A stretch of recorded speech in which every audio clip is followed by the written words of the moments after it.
یو کس سوال کړی دی چې د ښځې سره به جما څنګه کې کوروالی به ورسره څنګه کې او د دې اسلامي طریقه څه ده.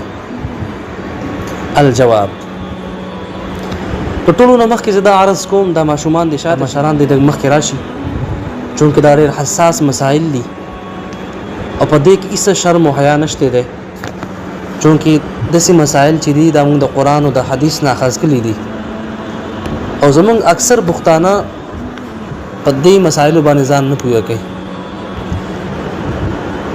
اول نصیحت دا دی د دې مسایل باره کې د هغه کس نه مشوره اخلئ کوم چې جماعت ته ځي، کوم چې د علماو سره ناسته پاسته کوي، کوم چې مدرسې ته ځي. ما ته یو ملګري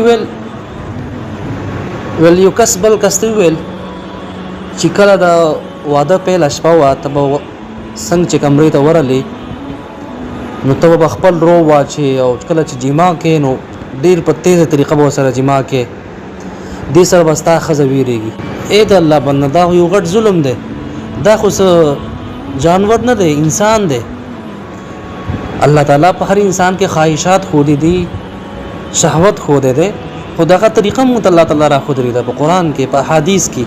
خو چونکې دا تپوس نه کوي، نه د علماو سره کینی، نه د مفتیان کرام نه تپوس کوي، نو په دقه وجه باندې زه تاسو ته دا نصیحت کوم چې واده چې دا ډېر حساس مسایل دي کم از کم د علما نه تپوس کوئ یو ځل.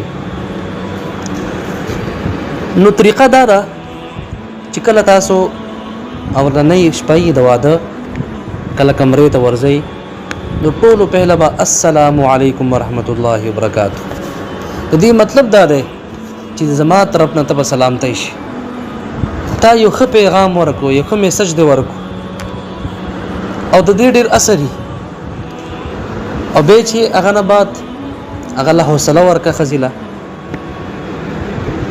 قیسې کهانیو ته مه شروع کوه. زمونږ بعض ملګري داسې چې هغه ورشي او ته به زما د مور خیال ساتې او ته به دا کار کوې، ته به دا کوې، ته به دا کوې. دا کارونه شته دی خو دا اکدم نه.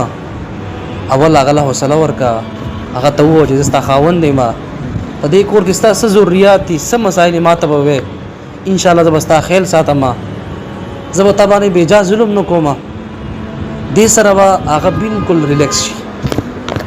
او هغه نه بعد که تا ځان سره چېرته یو میټه شی وړئ، سوده شي، کجور شي، نور داسې میټه شی نه. په دې مستې باندې دلیل حضرت اسماء بن یزید رضی الله